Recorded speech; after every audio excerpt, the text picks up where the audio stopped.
Back is Dorsey to throw. Yeah! He throws it in the end zone. Off to the races. Can they catch it? Cuts it back. Ohio State The Ohio State of Mind podcast, hosted by Josh Keatley and Michael Chin. All right, welcome into another edition of the Ohio State of Mind podcast, episode number 48. I'm going to go with Bo Pelini, but we will discuss that in a second. I'm joined by my co-host, Josh Keatley, Ryan Stewart over there in the bottom left, and our wonderful producer, Chris. Gentlemen, 48. We have three choices. I picked Bo Pelini. Josh, how about you? Where you go? Man, you can't really go wrong. First of all, I would go Brian Batschnigel. Very underrated wide receiver. I guess you could say played running back under the Woody Hayes days. Had a very great NFL career. I mean, he out of that era, he's probably one of the best wide receivers to play at Ohio State. You got him, Doug White, Lightning Donnelly. The list is very short of guys that, Paul Warfield, guys that were impactful at the wide receiver position at Ohio State. Bo Pelini, best remembered as the head coach of Nebraska, was fired maybe a little too early, right? Was constantly winning 10 games. Vince Skillings is another one too, defensive back. He led the Big Ten in interceptions one year with like 6. The reason why he's kind of an interesting story too is because he was the first rumors, story time. He was one of the first picks, supposedly the first draft pick ever to be used by analytics by the Dallas Cowboys. There's a good article that came out called "The Cowboy and the Indian." It was Middle Eastern dude came up with this formula where he put in all these statistics and game stats and all that, and it popped out and said Vince Skilling is the steal of the draft. Now, Vince Skillings ended up going to the Dallas Cowboys, and I think he tore up his knee, so that ended up being wrong, but it's a very interesting story that he was technically the first analytics pick. His little mathematical device came up with toughness ratings and shit like that. Another interesting number 48 is Anthony Griggs. He played linebacker at Villanova for 3 years, actually led like the FCS level at that time in tackles. The Villanova football program folded, and Nick Saban, who at the time was a defensive coach at Ohio State, went up to Villanova, which is obviously in Pennsylvania, and recruited Griggs to come to Ohio State. So fun fact there, he came to Ohio State for 1 year and played a rotational role at linebacker before moving on to the Philadelphia Eagles. So Very interesting, very interesting. Ryan, who would you pick? Oh, DB. I go with DBs all the time. That's my favorite position. So Skillings for sure. All right, Chris? I'm a Batschnigel fan. Love seeing a receiver wearing 40. that's right. 40s. 48, of course. That is something else. I picked Pelini because his face looks the exact same. Oh, yeah. It's almost like a cutout. Changed, right? It's like they put that head on somebody else's body. He has not changed, but I think it's a blessing and a curse. There's something about like not being a good-looking person. If you're not a good-looking person, you just don't age.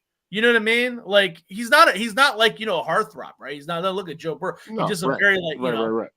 So I guess you're blessed that you just don't age. You know what I mean? Like, You were the first person ever to compare Bo Pelini and Joe Burrow. Ever. no, I'm saying he's the opposite, right? Like,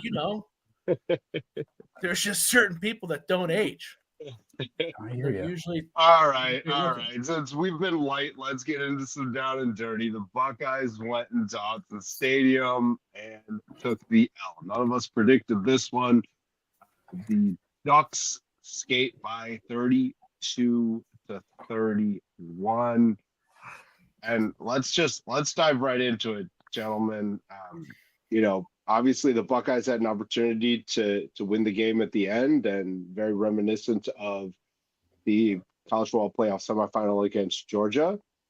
They were almost in the exact same spot with almost the exact same amount of time, and very similar results, an L for Ohio State. So it was a tough one to swallow, but there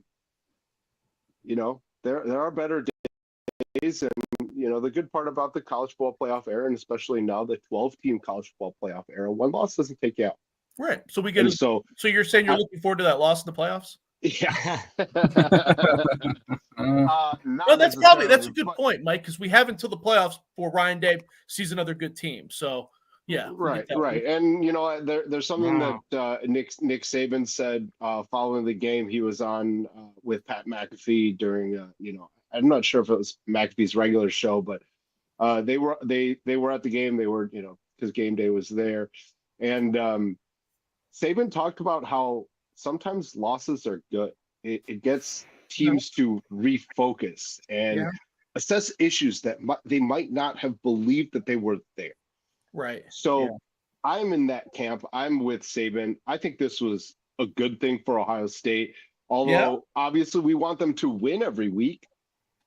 Getting exposed and having time to go back and self-scout, figure out what the fuck went wrong and fix it. And especially with the bye week now before they play Nebraska, they've got some time. This is the time to go and fix it. Because when they lost to Michigan in 2022, they also were able to recalibrate. Oh, wait, no, they lost to Georgia. Let me use a different example. When they lost to Michigan in 2023, they were able to really reevaluate and go play Missouri. Oh, no, wait. No, they lost that one too. So, but before I start going in, I'll let someone go first. I'm sorry. Here, I'll go first because I want Chris to run his gauntlet that we have. So I'll be real quick. It's super simple. When Nick Saban said at the beginning of the year this year on College Game Day, he said with the new nil deals and everything going on, if you pay the wrong guys, you're shit out of luck. And Ohio State, in some ways, is shit out of luck because they don't play their best guys. I've killed it to death that their best linebacker is Gabe Powers. He doesn't play at all. They're going to lose that kid, and he could have been playing this whole time. I mean, you guys mock my words. Like, hey, I said it. You guys heard it on here. I said one way to beat Ohio State is to isolate A and run it right up A, and Oregon did do that and ran Cody Simon over several times in that game. And so if you're not going to play your best players and you're not going to adjust, because Jim Knowles, apparently his defense is so good that he doesn't have to adjust, even when Denzel Burke gives up 124 yards in the first half. What they tried to do, they tried to move Denzel Burke to the opposite side and put Ignason on Stewart. And so they just threw to the guy that Denzel Burke was on, and they didn't adjust their defense at all. So if you're not going to adjust and you're not going to play your best players, you deserve to lose. And we'll see. Those players can be refocused all they want, but if the coaching staff doesn't change their scheme, it's not going to matter. Agreed. Wholeheartedly. Spot Chris, on there, Ryan. Did you have anything to add to that, Chris? Oh Lord. Let me get my one positive out of the way. Hey, they've got the best one loss in the country. Do they? They've got the best one loss in the country. Why? I would say Georgia has the best one loss in the country. You think Alabama's that good? I think Alabama's better than Oregon. Well, the problem They is lost to Vanderbilt. They struggled this past week as well. Pause, because we all sat up here and had Ohio State winning against Oregon by double digits. And the reason we said that is because Oregon has only blown out one team, and it was a pitiful UCLA team. This Oregon offense that we got fucking torched by through 2 red zone interceptions the week before at Michigan State.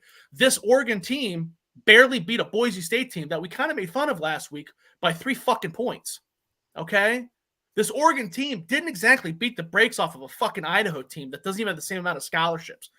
All right? So I want to be very clear. If you think this is the best win, you're allowed to think that. I don't think that you're wrong. But you need to make sure that you say it, understanding that the week before, we all had them winning by double digits. Okay? So that's fine if that's what you think, but that's flat out revisionist. That's revisionist. Okay? Are we not friends anymore? No, Okay. I know. I'm just Do I need to put you at the door? That's what happens under the Ryan Day era. Is that people say, "Oh, they're going to beat the shit. This is the best team. This is the greatest team. He's the best recruiter. They're going to do this," and then they fucking lose. And then the next week, we all go, "Well, that was a really good team they lost by. That was a really good team they lost to. We'll get them next time. Get them next time." Let me ask you this. How many more games does Oregon lose this year? Maybe none. Okay. Yeah, I don't know if Oregon plays anybody that's going to be able to beat them. then it looks like they're going to sit firmly in the top 3 until the Big Ten championship. Let's see. Who else do they have in their schedule? Their tough games remaining. They have Illinois at the end of the month, followed by Michigan at the beginning of the month, and that's pretty much it. Okay.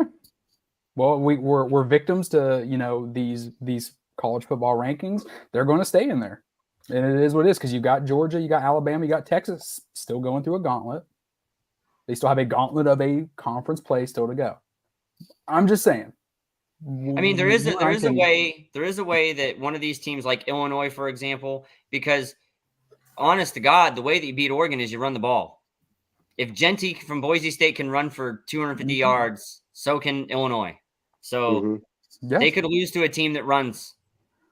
Well, let me just ramble through some of these notes I took at as I was very upset Saturday night. This is the nobody first team. was upset Saturday night. Right? I've never been upset. I want to be very clear. I started out hot, but there were a lot of positives to take away, and I'll get to that later. Chris, I don't want to interrupt you. Yeah, I do want to hear your positives. I will say that this is the first team with similar talent, and they lost. Not better talent, not the same talent, because I think Ohio State is more talented across the board. But with similar talent, they lost. We all agree that Ohio State has more talent than them. We all said that last week. 100%. Yeah. This is a fact. The defense was atrocious, and they were 4 yards shy of giving up 500. That's a fact. Okay. Here's another fact. Which is more yards than Michigan State allowed. Yes. And again, they scored more points. 31 points against Michigan. They scored 32 on us. Your buddy Nicholas, hey, calm down, Josh. Thanks. Thank you. I've known this guy since I was 7. So he's going to come through the screen at me. For the record too. Like I said, nothing. I don't disagree with you saying that that's the best loss of the college football season. It's just when they lost, there was already a portion of the fan base that was doing that. And it's like we got to be careful. We got to be careful because we've done that every goddamn time they lose. Every time they lose, we do this. So believe me, I am by no way, shape, or form giving anyone slack from here or there on. JTT, Denzel Burke, they lost millions Saturday night. They lost millions. And of course, I don't know, maybe they'll sponsor like the Universal Monsters. I know those are coming back, like Swamp Thing and the Mummy. Maybe Jack Sawyer will be the Invisible Man because I didn't see him once Saturday. Jim Knowles, we spoke earlier. Jim Knowles just doesn't adjust. And if we're to look at the 4 biggest games, Jim Knowles coached Ohio State, 22 Michigan, gave up 530. We got 22 Georgia the next game, gave up 533. Gave up Oregon on Saturday night, 496. And if you go, last year, Michigan, 338. And Might as well add Missouri in there as well. Might as well add yeah, we could throw Missouri in there as well. And again, it's got me scared to death to walk into Happy Valley as of today. Today, right now. Zero. Well, also the sack stat too that we went over too. Zero sacks, 2 tackles for loss. In those games that you were just talking about, Chris, 0 fourth quarter punts from the Ohio State defense. 0. And there's only been the defensive under Jim Knowles. There's only been 4 sacks against. When you talk about all those teams, right. 2021 Oregon, 2021 Michigan, 2022 Michigan, 2022 Georgia, 2023 Michigan, and Oregon last night. 4 fucking sacks out of all those games. Crazy. Well, absolutely ridiculous. The inability to adjust is insane. I mean, let's be real. Someone needs to get the smelling salts out for Jim Knowles. I don't know if he's catching any of these games. It's mind-boggling to me. Let's be real. Oregon missed on a field goal. There's 3. Missed on 2 extra points. There's another 4. And the interception. That was a gift. Ohio State got a gift. The gift on the first drive. Absolutely. Yep. You know, hey, they got on the ball. They ran it. But, hey, that could have been a turnover. Let's talk about that. That's too easy. Does anyone here not give Dan Lanning his roses for putting the 12th man, giving up 5 yards for 4 seconds there at the end of the game? I don't think that was on purpose. I don't think it was on purpose either. I want to ask you because I pulled it back up and you saw the 12th come off and then you saw the 12th come right back on their sideline. I just want to know if any of you there's a hint of possibility there, because if you watch the feed, the 12th comes off and he comes back on. Hey, I think that if a guy is willing to water boy, kick off and hit somebody with the ball and do all those things, I think that it's totally possible that he did do it on purpose. I mean, it would be genius. I mean, because if you think about it, hey, like no big plays, we'll give up 5 yards to not have them get 20. I mean, if you want to chalk it up to, hey, I will give up 5 yards to deplete 4 seconds. Hey, I mean, yeah. And I guess all I'm saying is Lanning is the type of dude that I could see doing things like that. No. Well, there's a significant difference. Where's the pressure? You're absolutely right. Yeah, Adam. right. Exactly. There's a significant difference between Dan Lanning and Ryan Day. Ryan Day played not to lose. What the fuck are you talking about, Roy? Some Missouri kid got a catch? I don't. Mike, do you know about this? No, I'm not. I do not. But you're looking at two different styles of coaching there that happened on Saturday. Good and and bad? Ryan Day's, and yeah, right. I mean, yeah, playing not to lose gets you L's, which is what Ryan Day continues to do. He's playing not to lose. Where was the trickeration? Where was these special plays? There was absolutely nothing. And we've seen it over and over and over again. And when they do call these trick plays, they're either sniffed out because they're super obvious or they don't work. Mike, I got to tell you, I think you're being a little harsh because you're forgetting we still have that timeout. He can use that timeout anytime now. Well, you know what I mean? That's going to really come in handy. Yeah, he'll use it now. He'll use it right now. Timeout. Oh my goodness. No, but yeah, I mean, hey, I think that if you go back and you watch that game though, like what you'll see to Chris and Mike's point is that Lanning and Oregon did adjust. Jeremiah Smith was bracketed on and off all night. So like Will Howard couldn't necessarily tell if they were bracketing Jeremiah Smith, if he was actually like double covered.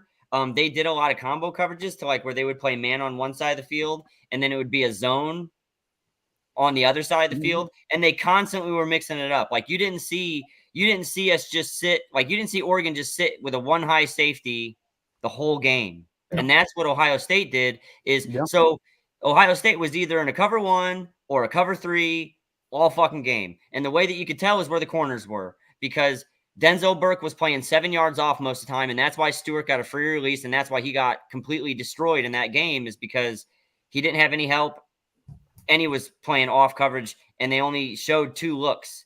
Oregon was like all kinds of looks.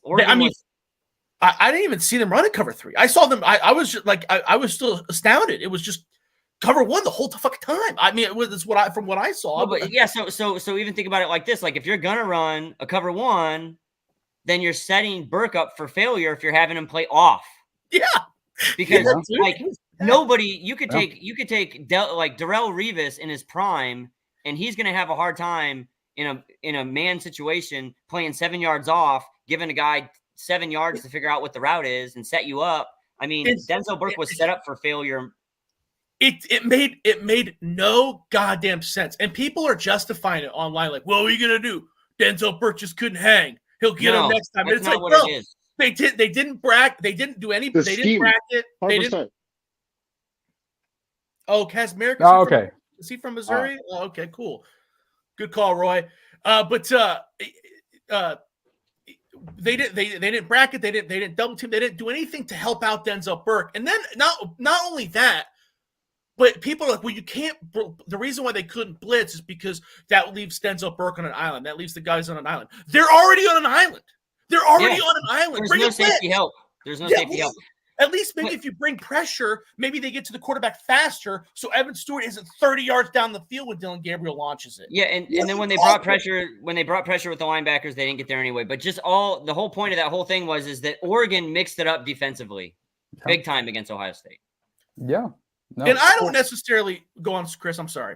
No, I do want to touch on your Ryan Day is going to hold that timeout for maybe Happy Valley or Michigan. But my question is like, and I don't want to be this guy because it's all I'm reading online is get Ryan Day out of town. But I'm gonna say this. With the contract, with the extensions, with the incentives, we're talking $66.5 million. What are you doing on that last drive? You're not calling plays. You're right in the ref's ear to sniff out the 12th man. But what are we doing? Because like I said, you're not calling plays. You've got to take control of this team. And Mike said it earlier. We are walking into a lot of games and we're playing just not to lose. I haven't seen a team go out there like, we're coming out here to win the damn thing against similar talent. And I'm just not seeing it. These teams are Ryan Day. If he goes up against anybody with similar talent, he's always outcoached. He is always outcoached. Okay, he has not won a game with any fucking meaning since Clemson. Okay, that's who he is, dude. You didn't see him take Will Howard to the side before the last drive and say, "Hey, dude, don't scramble. Hey, dude, make sure you stay aware of the clock." He didn't get no goddamn pep talk. He didn't. The offensive line had 5 infractions, the offsides and false starts and shit. 5. You tell me you can't fucking take those 5-star recruits and fucking hit them in the head and say, "Guys, get ready. It's going to happen." How many times is G. Scott going to do that shit? How many weeks are we going to see G. Scott go out there and do it? It's the same shit, dude. I don't want to fire Ryan Day either because we're already in it, right? And I see some people want to fire him now. That's dumb. That's too late. You got to ride out the season. But this is why I wanted to fire him last year. And I got all the fucking people on X messaging me, "Oh, well, he's 85-7 or he's 85-3. Okay, he beat Akron 85 goddamn times. And James Franklin. He can't win these games. He can't fucking win these games. How many times did you watch it? He's 1-7 against top 5 teams. 1-7. And then just to kind of piggyback off of what Josh is saying is that the one thing I've talked about Urban Meyer a lot, absolute tyrant most of the time, but I can tell you with very certain confidence that in that situation, 10 seconds left on the clock, Urban Meyer would have pulled whoever the quarterback was away, and he would have said, "Look, we're going to run this flood concept, whatever it is, and you're going to take your initial read, and if you don't have him open and throw it to where he can get out of bounds, you're going to fucking throw the ball out of bounds right now. You're not scrambling. You're not doing nothing. You got one read. If it's there, it's there. If not, you're throwing it out of bounds." And obviously, like, Will Howard didn't get that talk. That's like where Chris was just talking about, like, being a CEO of the team and like, hey, you're not. I've been there when Urban Meyer was like on defense, like, look, hey, like, we're not blitzing anymore, or we're not doing X anymore, or we're not going into that coverage anymore because it's not working. And so Urban Meyer would pull you aside, and he wouldn't do it in like a nice way at all, but he would be like, "We're doing this, and you're gonna be okay with it, or else you can just leave right now." And so I know Urban Meyer would have pulled that quarterback aside and been like, "This is what you're doing." Like, every good coach would have. Every good coach. Yeah. In that special teams play that went to CJ Hicks's kick or chest and bounced off, I know that a lot of people are like, "Oh man, that's just a wild play. There's nothing you can do." No, that's not how those plays work. Those special teams plays, that's what they are. When you talk to your kicker, remember the punt, the fake punt against Rutgers when we were up like 90-0, and the punter said, "Well, I was told if they have this front, I do it." Those kickers do the same thing, right? They knew that they were going to run this trick play. They've spent all week watching film, watching special teams film, and they figured out who the biggest fuck up was, and it was CJ Hicks. That's what happened. That was not by accident. They picked out CJ Hicks because, and I'm not smart enough to know what they saw, but they clearly saw that dude plays with his finger stuck up his ass and didn't know what he was doing, and they kicked it right at his chest. That was not a random play. That was designed that way. They picked on CJ Hicks. That goes back to coaching. And I do think that they stole that play from the water boy, though. I'm gonna get my. Where's my target? Yeah. I'm gonna get my last 2 out of here, so someone else can talk though. But like I said, hey, we can sit here and talk Ryan Day stats. We can talk 1-7 versus top 5. We can talk 0-3 versus Michigan. We can talk 1-3 in the college football playoffs, and we can talk 0-3 against the SEC. But we're in this new world of NIL. I mean, how monetarily attached are we to these players? when the easy thing is hey, Denzel Burke, get his ass out of there, right? That's no problem. You damn know who that jabroni with the beard and glasses is. But For you, Adam. But we sat here. We sat here. We watched Nick Saban bench a quarterback in the national championship. Like, holy hell! I mean, and again, we've sat here and we listened all off season that this is a brotherhood. These guys came back for one goal, for one thing, one mission, and one person isn't bigger than the other, and it's befuddling to me. And last two things. Oregon scored more points on the Ohio State defense than both Idaho and Michigan State. And I've got a list of what I think are Ryan Day's top 5 wins, and I've got a list of 10 coaches I might rather have and pay a lot less that can do the same result that Ryan Day did. But that's for another day. That's another day. Sure. These top 5 wins. So Chris, I don't think there are any. Chris, to address your nil problem. Yeah. The coaches that are going to be successful are the guys that have the balls to be like, hey, I know all of you people out here think that these are the guys, and you gave me all this money to give to them, and guess what? I'm not going to fucking play them because we're not going to win if we play them. That's going to be whoever. And I don't think that like James Franklin is doing that. I think that James Franklin's playing who he thinks can help him win the game.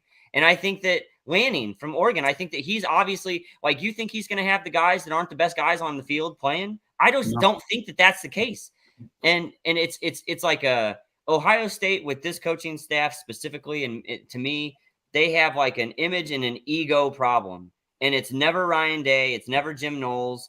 And it's always the donor. And these are the guys that they're paying. And so these are the guys that are going to get the snaps, and they don't have the balls to be like, hey, we know that you gave this guy a lot of money, but he's not the best person for us to win with. And that's like to where, in my personal experience, like Urban Meyer, if you went to Urban Meyer and you said, hey, Coach Meyer, we can make you go undefeated, win 3 national championships, beat Oregon every year, and you got to kill Ryan Stewart with a toothbrush to do it, he would have killed me with a toothbrush or tried to. Right. And so like, we don't have, yeah, he would have. And it was these guys don't have that. They're not willing to sacrifice it and just be like, hey. God, Moodang is so hot right now. Okay. They're eating the Moodangs. Like I said, they just that's a good one. The coaches that can see past the bullshit and do all of that stuff with the purpose of winning the games are going to be the coaches that are successful. And it's not going to be these guys that we could have all of the best recruits in the country, but if you don't have the tenacity to start the guys that are working the hardest and the guys that fit the program the best, then it's not going to matter. That's probably why Nick Saban retired, is because he wasn't going to deal with this. Yeah. Well, I want to be very clear. There's a lot of positives to take away from this game. The season's not over. Mike, you did say it, and I do agree with you. This team is good enough to win the national championship in spite of the coaching, right? It's like Dan Reeves with John Elway. Dan Reeves is a horrible coach. He had John Elway. They still won a Super Bowl. They can still do it. And I don't think, and I want to be very clear, I've said this a million times, Ryan Day's not a bad coach. The problem with Ryan Day is he's not a great coach. Okay, Ohio State, and that's what Ohio State needs. That's what Ohio State wants. And Harbaugh said it best. We said he was born on third, right? He did not have to go through the growing pains of every other Ohio State coach, and you need that to be a leader of such a great program like this. But this loss is not a death note to the season. I'm not upset because they lost to Oregon. I'm upset because they lost to Oregon in the same way that Ryan Day always loses this game. So you're right, Chris. Oregon's going to go undefeated this year. Ohio State's not going to have another loss this year. But when they go to the playoffs again, we're going to get knocked out. We're not going to hang with Texas. We're not going to hang with Miami. It's just it's not going to happen. Josh, if they play like that, they're going to lose. They're going to lose to Penn State. And maybe I don't know what you're talking about. Like, they have a game that's very important. Like, whether they get in the Big Ten championship game or not is probably going to be that Penn State game. And Penn State will 100% expose them. And again, it's Ohio State, so you get the Buckeye bump, and that's very important to remember as well too, because even if he loses to Penn State and they don't go to the Big Ten championship, he's going to go to the playoffs, and you're going to have a section of the fan base that's going to remember that. Well, they didn't miss on the playoffs. They didn't miss out on the playoffs, and then they're going to get their ass waxed by Texas or whoever, and it's just very important to remember that. This question that Matt Rifesucks asked is whose days are numbered more, Day or Knowles? It's very clear that it's Knowles, because like if Day goes, they're all gone, right? Yeah. And then if Knowles is like a perfect scapegoat for Ryan Day right now, but I would say that Knowles is definitely more likely to go. He makes less money, all of those things, but if Day goes, they're all gone. So Knowles for sure, but. Yeah, it's just that whole thing is crazy. And, I also don't think, and let me see, I would love to know what you guys think, especially Josh. I don't feel like just the typical fan base person feels like Ryan Day is invested as other Ohio State coaches in the past have been. Like, I don't think that he cares as much about like the Michigan game. I don't think that like if we would have lost this game under Urban Meyer, he would have lost his mind. And I just don't get that impression from Day. I agree with you 100%. I don't know if the fan base feels I am in the minority with how angry I am. And that was very clear in the offseason, because I think that the casual person that watches Ohio State football, they watch college football in general, and they're an Ohio State fan. They see Ohio State win enough games. They don't know that they should be beating Akron by 80 points every week. They see Ryan Day's record as 90-3 or whatever, and they're like, oh, that's really good. And then they move on. They see CJ Stroud have success in the NFL, not realizing that dude's never won any fucking significant game in the Big Ten, right? Like, so these casual fans don't understand, like, dude, this is not the expectation. I think that the casual fan that's a little bit older would pick Jim Tressel over Ryan Day every day. I think any sensible person would. I'd pick JT. I've got a list of 15 coaches that I think could be just as successful as Ryan Day or more, and one of them is a Jim Tressel disciple in PJ Fleck. I would love to see Eddie George. They should just go hire Eddie George. Eddie George? Eddie George is a college football coach. Yeah, how's he done? He's at what was Tennessee that? State. He's at Tennessee State, right? He's at Tennessee State, but it doesn't matter. Like, he's invested in this. Like, he won a Heisman here. I could see the fans would love him. And guess what? He can probably coach a better defense. He doesn't even coach defense probably, but he's probably better than Jim Knowles. I think, and that might be a good role. I don't know. I don't have the answers. I don't get paid to have those answers. But when I look at a guy like Bryant Vincent at UL Monroe, okay, that's a team that won 2 games last year. 2 games last year. The entire year they won two games. He takes over that program. They're already at 5 wins. They're at 5 wins, 1 loss to Texas. That's fucking incredible. That's incredible. Vrabel's a great name, but he doesn't want to recruit. He left because he didn't recruit. I think he doesn't want the college kid aspect. I almost feel like Ohio State needs somebody like with coaching experience that is like a legend, that cares a lot about Ohio State. All of the rest of that stuff is easy. Like as far as recruiting goes, someday we'll have to have a whole show about recruiting, because like the perception of how recruiting works at Ohio State is completely different in real life. Like, none of those guys are good recruiters. Mark Pantoni does all of that stuff. And that's fine. I'm not saying that you're wrong. I just, like, when you look at these great coaches like Urban Meyer, Bowling Green, like Jim Tressel, Youngstown State, Matt Rule, Temple, Kurt Signetti, James Madison. If I'm Ohio State and I get rid of Ryan Day, that's what I'm going to go out and get a guy like Bryant Vincent, like G.J. Kinney. A guy you don't need that. But those guys they've built programs. I know G.J. Kinney is my number two. Who you got number 2? G.J. Kinney is my number 2. I mean, that's a fun hire. That's a young guy who's built 2 programs now at Incarnate Word and Texas State in Texas. I mean, you can go. You don't need a program builder.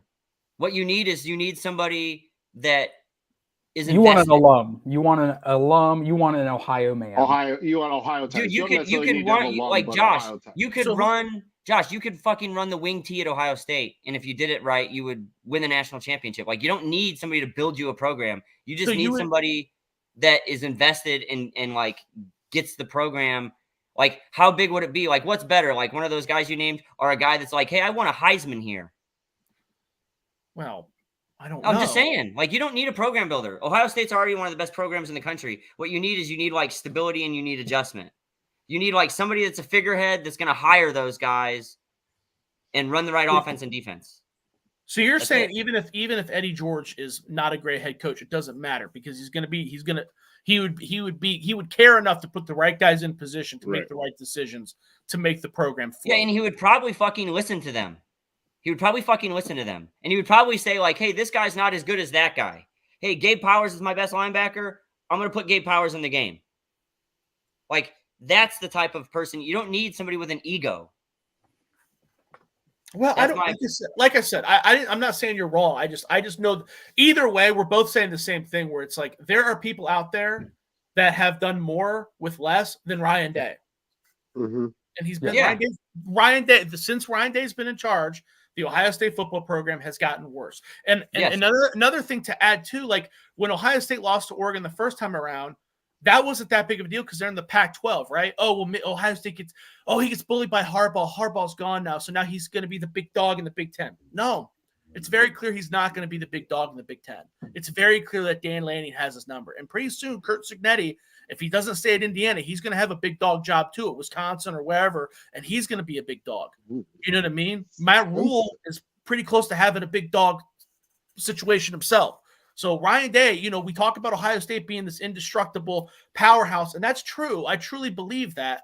But Michigan was too, and they had some pretty gross seasons. We're not too far away from that. Yeah. Oh, yeah. You're right.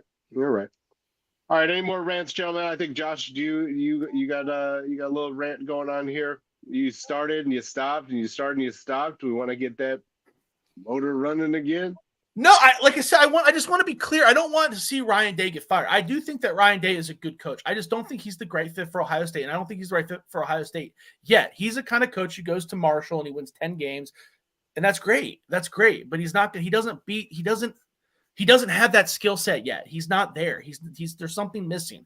But I'm not calling for his head. There's a lot of time. Maybe he can prove me wrong. There's still time for him to prove me wrong. And I think that the offensive play calling was great. I think that, obviously the fourth quarter was a mess, but Chip Kelly called a great game. Ryan Day appeared to me, for the most part, out of the way of Chip Kelly. They had 2 offensive linemen go down pretty much immediately. And one was really good. Like when Tegra Shabola went down, I didn't panic because Austin Searville has been playing all year long with him. But when Josh Simmons went down, my butthole got so tight, dude. Like I was so scared. So let me ask you this: He played well. He played all right.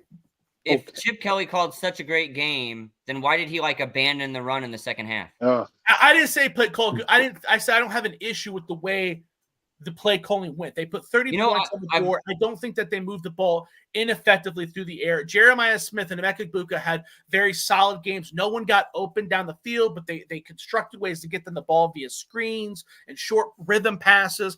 Did Quinshon Judkins fumble? Is that Chip Kelly's fault? I don't think so. That derails you, right? I mean, I'm not saying he called the perfect game. If they did, they would have won, right? But I don't think that I just know why they lost, I guess. I just know that Henderson had 89 yards in the first half. Yeah. And then he didn't have 89 yards in the second half. And the worst thing that Oregon is, their worst defensive attribute is stopping run. So if you really want to take control of that game, Chip Kelly would have run. I've always wondered why Ryan Day in stressful situations gets so pass happy all the time. And I figured out this weekend that, that's because he learned that from Chip Kelly. Because Chip Kelly didn't run the ball enough in the second half. I don't care. I completely agree with you there. Because like I was saying about Emeka Egbuka and Jeremy, I don't think that those guys had bad games. I want to be very clear. But those guys did not get open on a consistent basis. No. Neither one of them were threats vertically. And you're right. And Chip Kelly kept wanting to go vertical. But you can put that on scheme. But you can put that on scheme too, though. He didn't scheme these guys open. That's what but you can't put that on scheme. If Oregon is adjusting their defense and they're like, we're not going to let you, we're bracketing those 2 guys and you're not throwing it vertical, then your only other option is to throw it underneath. And what Oregon was saying was beat us underneath and beat us running the ball. And Chip Kelly was like, nope, vertical. That's stupid. And that's what I was going to say. It's not. I don't blame them. I don't blame the scheme. I blame them not running the ball. He could have run the ball more, right? Because the receivers, the tight ends weren't doing anything. Like I said, the receivers weren't getting open. They didn't have a bad game. I don't want people to come after me because I know Jeremiah Smith had 100 yards and Luka played okay, but they didn't get open downfield. We didn't see. I mean, Evan Spencer, there was no one around him for Tez Johnson had multiple plays where he could do jumping jacks and then catch the ball. Like there was, you know what I mean? Though we did not have that. And every game prior, we had plays like that. We did not have that. And you're right. The run game was doing really well. Quinshon Judkins fumbled, which really blows. And then that 3rd and 1, Travion Henderson had the first down, and then he did a cute little dance where he lost yardage. I don't blame that on Chip Kelly either. I don't think that Chip Kelly coached a perfect game. I just don't think. Again, I'm just trying to say something positive, and I didn't have a lot to bitch about as far as the way he called the game. Like the defensive side was a goddamn absolute abortion, and I didn't feel like the offense was like that until the 4th. The offense was underwhelming. It wasn't terrible. Does that make sense? All those things were underwhelming. They just weren't terrible. Good enough to win. Except for the offensive line. It was good enough to win. 31 points. 31 points is good enough to win. In my eyes. Well, even the offensive line did have those 5 penalties. That's bad. Yeah, whatever. They were underwhelming. They were. It was not a good play. It was not a good showing, but it could have been worse. The defense was awful. They had a bunch of false starts, which it's coaching. And then Will Howard shit down his leg the last 2 minutes. Quinshon Judkins fumbled, and then Travion Henderson lost that 3rd and 1. So no one played well. No. But the positive in that is if we didn't play well and we still lost by a point and had an opportunity to win the game at the end, I think that is positive. I mean, we've talked about it already. Ohio State's the more talented team, and that showed because a less talented team wouldn't have been in it at the end. What do you mean? How is that possible? Because Josh, it's possible because football coaching is a bunch of dumb guys overcomplicating a simple game. That's how that happens. So let me ask you this, Josh, because you go to the last thing I want to ask you about this period, and then we can go to whatever. But do you think so? Right where the ball was with 10 seconds left, if Ohio State just kicks it from there, does that kid make it? Can that kicker make that field goal from 50 yards or whatever it was? You've seen him in real life. Well, I mean, if you think about it, you have 10 seconds and a timeout, as opposed to trying to throw the ball. You run the ball, set him up where he wants to kick it from to give him a better opportunity. I don't know if he makes I don't know why they didn't utilize that last time out. That's the problem. I think Josh, can that kid make a 55-yard field goal? That's what I'm asking you. I think I don't think he can make 55, but 52, right up to 55. Yeah, I think he could. Okay. I think he could. I wouldn't feel good about it. But I think he could. Okay. We got 1 more minute on Oregon, gentlemen. What do we want to get out? Oh man. I want to go back to what Mike was saying though about we have a positive take. The problem that I have with giving credit to Oregon is that we all said that Ohio State would beat them by double digits because Oregon hasn't looked good, right? And I have no problem. I have no problem. Football is an adventure, right? We adjust. You guys all gamble just like me. You adjust. You have to adjust your expectations weekly. If you don't adjust your expectations and take in what you viewed, then you're failing. But the problem is that I feel like we all agreed that Oregon wasn't very good. Like they were very, very clearly overrated. And now we're like, well, Oregon's great. They're a top 2 team. No, yeah, that's not real. That's not. So let me ask you this, Josh, if this team right here was coached by Urban Meyer and Luke Fickell was the defensive coordinator, would we have beat Oregon by double digits? Yes. Yes, I think so too. We would have beat them by at least 2 touchdowns. No fucking questions asked. Yeah. The backups would have been in the game. Yeah, because I'm telling you, there's a giant coaching difference. Like I can tell you from personal experience that Luke Fickell is a massive adjuster, Urban Meyer is a massive adjuster, and they would have changed everything, and they would have won the game. That's what would have happened. Yeah, they would have made defensive adjustment. And if Vrabel was too stupid to do that, Urban Meyer would have made him. The defense is the most frustrating part because we sat here all offseason saying that this was going to be the best Ohio State defense we've ever seen. and they were awful. They were awful. How you can watch that game and not they have no unless something drastically changes, they have no shot in hell of beating a team like Texas. They have no shot in hell. They don't play their best players. No. It's crazy. They were bad. Yeah. That defense was fucking bad. Right now, Denzel Burke was clearly a very bad idea. Real quick before we move on to picks for this week, Jaden Fielding in his career, 0 for 1, 50-plus yards. He is 7 for 10 from 40 to 49. So that might have accounted to what you're talking about, Ryan, where that we were probably outside of his range. His longest was 47. They didn't feel comfortable enough. Right. Exactly. I mean, I knew that his longest was 47, but sometimes, like when you go to the pregame and stuff like that, you can kind of really see what these kids can do. Right. A lot of times these coaches are not comfortable putting them in a situation where you're going to see them get to kick in a game with 50-plus yards in college. But, that's what I was kind of asking. But yeah, no, I mean, Mike, the stats back it up for you there. Then I've made my stance pretty clear about Ryan Day, and Chris made a list of replacements, so I think his stance is pretty clear. And Coach Stewart literally said he named literally every Ohio State coach in the history would have earned that W. Have your thought? And I don't want to fire him right now either. Sure. And I don't. You can answer. You can say that your thoughts are unchanged, and I wouldn't blame you. It's one game, and we talked about this game being a 50-50 game all offseason. So if you haven't changed your stance, that's fine. But based off the fashion in which they lost, has your Ryan Day hot seat meter gone up at all? I would say that kind of coming into the season, I was pretty low, and we've talked about this already, and I've said that I could change my tune as the season continues on. Coming into this game, I knew what was at stake, and I knew what could happen and the results of it. And that's why kind of I led off with the fact that, hey, look, it's just one loss. We're in this 12-team college football playoff era. There's a little bit of wiggle room there to make mistakes.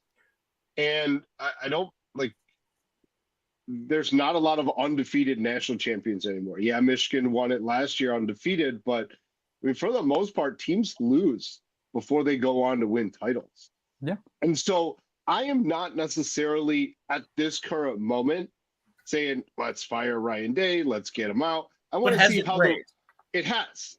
Okay. Yes. I will definitely say that the bar has moved. Okay. It has moved, but it hasn't moved to the point where I'm like 100%, let's get rid of his ass. He's out. I wouldn't expect that. It would be insane for you to go from not wanting to fire him to firing him at this point. Exactly. That's why I want to make it very clear. I wanted him fired. That's why I'm the way I am. Right. So that's fine. No, it's definitely the needle's definitely moved. It's for sure, because this loss is supremely disappointing. We are more talented than Oregon, and it's very clear of that. Yes. And part of the reason why the Buckeyes lost is because Ryan Day mishandled that final drive. He was very bad using his timeouts. He had an opportunity to call a timeout right before the 2-minute warning to save more time, but he didn't. He called it afterwards. But it's those type of small little things that Ryan Day is doing wrong. Now, if he can fix those things, then all of a sudden we might be talking about something different. But at the current moment, it's rinse and repeat with him. He continues to do these same dumb mistakes over and over and over again. And if he continues to make those mistakes throughout the rest of the season, then yeah, my tune is definitely going to change on whether or not Ohio State should keep Ryan Day. So it has moved. It hasn't gone nuclear yet. And that's fair. As the season goes on, we'll see how it works out. But at the current moment, I'm still very confident that Ryan Day can get the job done. And we'll see whether he can or not. In our group chat, I said we're going to lose this game with about 5 minutes left. And I said, Will Howard prove me wrong? And he proved me right. That's the kind of shit that I'm talking about. Prove me wrong. I want to see you prove me wrong, because the way that the game was playing out midway through the fourth quarter, I knew we were going to lose. I mean, I told you guys, I knew we were going to lose. It's just how were we going to lose? I actually thought I was shocked that Oregon didn't score a touchdown on their last drive when they settled for a field goal. I was absolutely shocked. I was like, wow, the defense actually held here when they hadn't held anything all second half. No. So yeah, it's definitely moved, but not at the point where it's time for him to go, but it's getting closer. That's for sure. And it's also important to know to remember too that he also took a timeout. I think it was Georgia too. He also ended the game without using all of his timeouts. And we made the excuse, he doesn't have an offensive coordinator. When once he gets an offensive coordinator, he's going to have more time to focus on those things. Sure. So it is more disheartening now. So I just want to make sure that we have the Ryan Day excuse list up to date, because that's not valid anymore, right? That's his only fucking job is to monitor the timeouts. So, but again, we'll see what he does with it. He's still got it. So moving on to the Big Ten, right? All right, let's take it over. Josh, update us on the standings from last week. Oh, dude, you know what? You probably shouldn't have brought that up. Let me go ahead. Chris, you went 0-7 last week. You led the week last week, and you fell right back down to earth. You're at 37, 42, and 2. He's gone. Oh, he now. took He's himself so off. Oh, man. He's gone. I went 3-4, which is also pathetic, but ironically the best record of the week. I'm back. I'm at 40, 39-2, won 3 in a row, lost 4 in a row. Mike, you are 1-6, the lone victory with Iowa at 37, 42-2. And Ryan, you went 0-1, 1-1, 2-1, 2-2, 2-3, 2-4. 2-5. So you went 2-5 last week. We all had so bad weeks. Huh? Really bad. Really embarrassing week for all of us. Yeah. So moral of the story: don't follow our gambling tips. Do you know what I did last week too? I called Chris because I was so excited. I took Northwestern on the money line. Okay, so I made a pretty healthy amount. Okay, because I took them on the money line. I took them against the spread. I had money scattered all about the Northwestern landscape. Okay, took all that money and recycle it on Ohio State. So that's how my weekend went. So all right, first game up. Yeah, let me pull up my little handy dandy sheet here because I got the updated spreads. Oregon is favored by 27.5 playing Purdue on Friday night. Purdue's coming off of a nice overtime loss to Illinois last week with their brand new hotshot freshman quarterback, and Ryan Walters now calling plays. The defensive coordinator is calling plays. Apparently it's working out for him. Mike, I'll let you start this one off. Purdue is horrendous. Oregon's clearly coming off of a big win, but a short week, and they have to travel to West Lafayette. I think they start off slow. I think if you're going to take a bet for Purdue, I don't know what the first half over-under would be. I think they keep it fairly close in the first half, but I think Oregon eventually wins. What's our number here? What's the spread here? It'd be 27.5. If you're talking about the first half, the total. First half is 27.5? No. The whole game is 27.5. I believe the first half is probably going to be about 13.5. 13.5. Okay. I'd take. I'm going to take Purdue here. Really? Woo! Chris, what you got? 27, just like you said, the travel, short week, you just got out of a heavyweight fight. I'm taking Purdue. I don't think they cover 27. Yep. Coach. Yeah, I'm with these guys. The spread's too big. Oregon doesn't cover the spread. Yeah, this is what I'm not super pumped about. I am going to roll with Oregon because I think that Oregon found themselves, right? We talked about them struggling. I'm hoping that this is kind of a coming of age, and maybe this is just the Ohio State bias coming at me where I'm like, Oregon's going to come out and be the best team in the country, really show everybody the loss wasn't that bad. So I'm thinking this is it, but Purdue did look really good last week with that quarterback. He can move around a little bit, scramble a little bit, so it is a little scary, but I'm going to ride with Oregon. Next game, Nebraska is going to Bloomington, Indiana to take on the Fighting Hoosiers, who are favored by 7 whole points. Chris, I'll let you kick it off. Kurt Signetti, baby. Give me Indiana. Woo! Mike. Fighting Hoosiers. I like that. Yeah, I like Indiana too. I think they're a program extremely on the rise and very quickly because your guy Kurt Signetti, so I got the Hoosiers, the Fighting Hoosiers in this one. I'm sorry. Coach. As the representative of Indiana, you cannot call them the Fighting Hoosiers. You have the Fighting Illini, the Fighting Irish. There's no fighting in the Hoosiers' name. The Hoosiers do cover, though. I'm taking the Hoosiers in this one. I'm going to go with Nebraska. I think that we talked about briefly last week, right, where Indiana is going to start to fall apart. They just simply do not have the depth. Nebraska is a very tough team. Matt Rule's inching these guys closer and closer to Big Ten eliteness. They're both coming off of a bye week. And you're giving me 7 points, and I think you're the more talented team. Yeah, let's rock and roll with the Huskers. Next game, Wisconsin travels to Evanston, Illinois to take on the Wildcats. And Wisconsin is going in favored by 6.5. Mike, what you think? Yeah, I still think Northwestern's bad. I don't think they're very good. They're coming off of clearly a very big win that Josh predicted, and then decided to spoil his victory.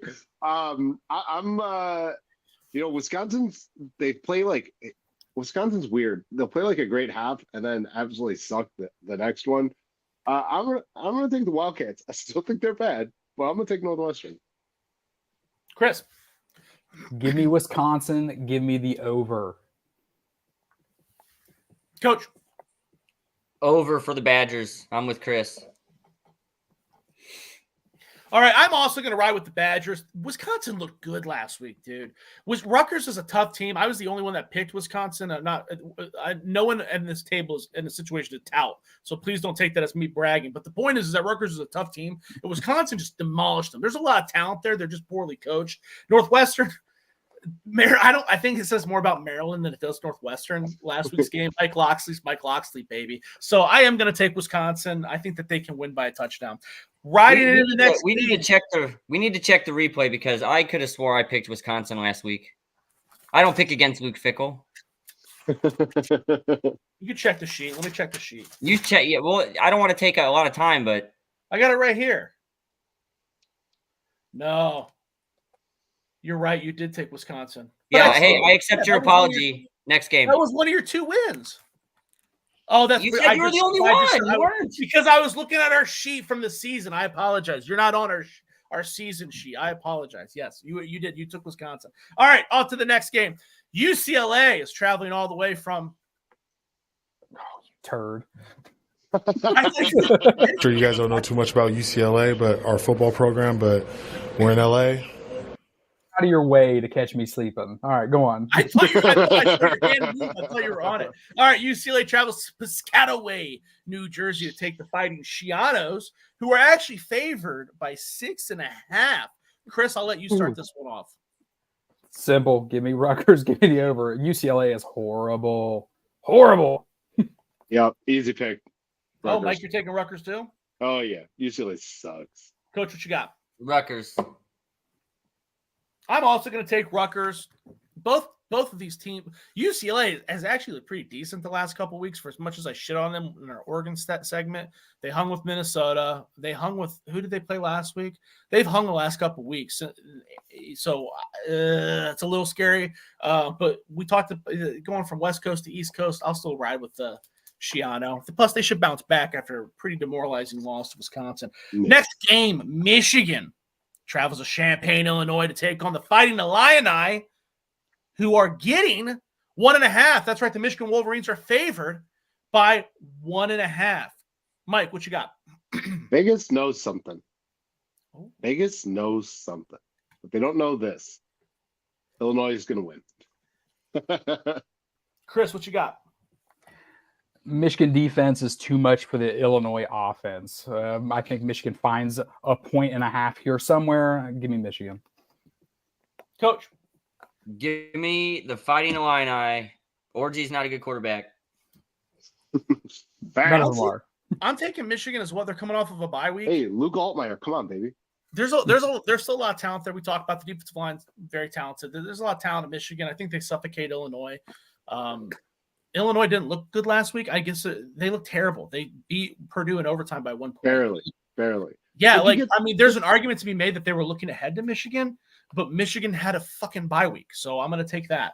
Off to the next game. USC travels to Maryland to take on the Terrapins and USC is favored by 7.5 points. Chris, Give me USC to bounce back. Tough loss. They'll right the ship. USC. Mike. I don't like USC traveling across the country and having to play an early game. I think they're slow. I think they're sluggish. I think Maryland's going to give them a tussle. I don't think Maryland wins, but I think they cover. All right. I don't want to embarrass you, Mike, but I just want to be very clear. You're taking Mike Loxley in a Big Ten game. That is correct. Okay. Well, we're 4 p.m. all have Eastern. losing records, so it's not like from not Exactly. Where am I at? I got nothing to lose here. Coach, what you got? I'm gonna go with Mike, and I'm gonna take Maryland. It's gonna be a 3-point game. USC wins, but Maryland covers. Yep. Right. Clearly, I'm the only person that watched Maryland last week. Me and Chris were the only ones. So I'm gonna ride with USC. There was Maryland was bad. Maryland is not good. USC is not much. I mean, I agree with you. USC plays like a bunch of puss boys, but I'll ride with them. Chris, you're on the West Coast. I'll ride with them. Chris, you're on the West Coast. You know how they are out there. I'm telling you, bud. They can't handle that big. Look at my beanie. Come on now. But you're on the West Coast. I know you're wearing. Look at those West Coast elites over there. Yeah.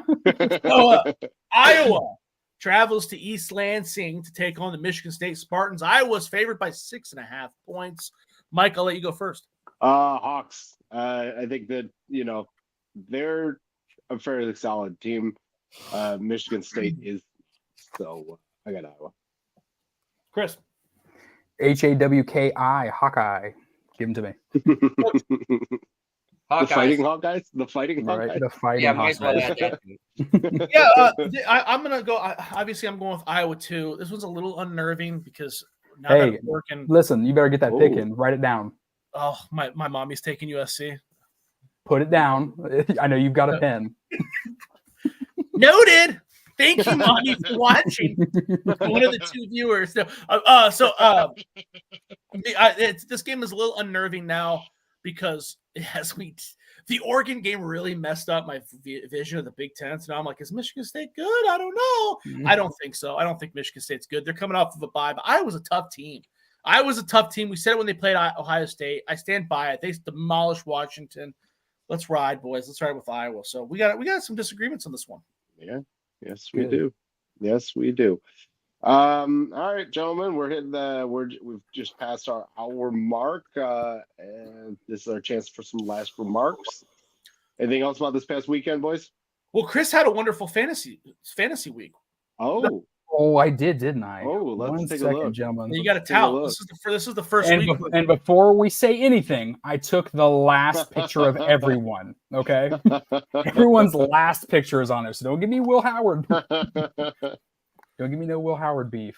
So who Chris? You had someone that scored in the 40s. Who Will was it? Howard had 1,317 points. Right. I can't remember, Chris. No, you know what? Brock had Caleb Johnson had 40 points. Caleb Johnson had 40.7 points. Yeah. And then the freshman quarterback from Purdue, he had a shit ton too. He had like 45 points, 50 points, something like that too. But no one has him. Nobody has him. No. Nobody thought he'd play.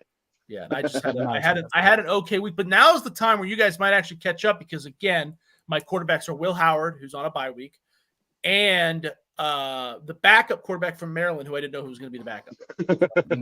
now is your chance, boys. There it is. There's the chance. We have not been able to capitalize on our opportunities previously. I think your lead is a little bit too big. Too big. Yeah. It is what it is. We suck. You are the man, apparently. So, yes, that's probably the only time we'll ever see it. So, anyways, gentlemen, any final thoughts about the Buckeyes this past weekend? I've said enough. Hey, I mean, my last thought, I guess, is if you don't play your best players and you don't adjust, you'll never get one of these. Yeah. Ooh.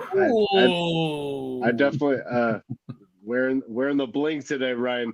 I definitely. They're all up there. You guys can see. They're all up there. Oh yeah, there they are. Nice. No, I definitely agree with you. There has to be some changes, especially now during the bye week, like I talked about earlier. They have to do some self-scouting. They have to figure out how the hell they fix this. Yeah, there's nothing really more to be said. I ranted on a lot. Follow my work at Buckeyes Wire. And follow me on X at Josh16. Chris, I am still seriously waiting for that top 5 Ryan Day wins. And if I swear to God, if there's a Rutgers win on there, dude, is there? No, there isn't. There is another Big Ten team on there. That's not the Big We Three. can since we won't have a game to break down next week, we can get into it. I bet that list is way more pathetic. We can get into it. People are going to realize. Why don't we all do a little homework ourselves? We'll all do this list as well. Absolutely. Well, just do it. Mike, he's such a great coach. Just do it off the top of your head, brother. You can start with all those wonderful bowl wins. Iowa from 2024. Dude, that's probably the truth, man. That's closer to the truth than we want to admit, dude. I know. We got Clemson on there, and that's about it. Clemson's on there. The first Michigan win. Yeah, that's true. Those the Urban Meyer trickle down that he was able to take. He does have a win over the Wolverines. I think a lot of people forget that. I don't count that one, but that's. You guys remember Larry Coker? Yeah. Yes. Miami. Ryan Day's Larry Coker. Well, Larry Coker won national championships. His first year, then he got fired. Yeah, so you're right. So Ryan Day's not as good as Larry Coker. Yep. He squandered his opportunity to catch in. Hey, next week, if we're going to be on here, I'd love to tell you guys kind of like an inside look at how recruiting really works, because there's drastic misconceptions about how that works. Love it. We'll pick your brain on that next week, or we say that for the off season. Let's talk about it this week. We'll figure that out. We'll let everybody know shortly. Okay. I think that is something that we definitely want to discuss with you, Ryan, because you kind of touched upon it in one of our pre-show meetings, and there's a lot that kind of came out of your mouth that I was like, what? Like, that's how this works. So yes, that is definitely something that, Ryan, we definitely want to pick your brain on. Someone who's been in the thick of it. You know exactly what's going on. So yeah, we'll get in a group chat and figure that out this week. But cool. You can follow me on X at Mike F. Chen. I guess you can read my stuff. It's Fighting Irish Wire, so that's all I knew. State. Buckeye through and through. Got athletic alumni. I got that under my belt, so still good. All right. So Ryan, anything? Nope. To the 37 of y'all that tuned in tonight, thank you very much. You can be anywhere in the world. You are here. Have a good week. All right. Enjoy the bye week. Go Bucks. Go Bucks. More Gabe Powers.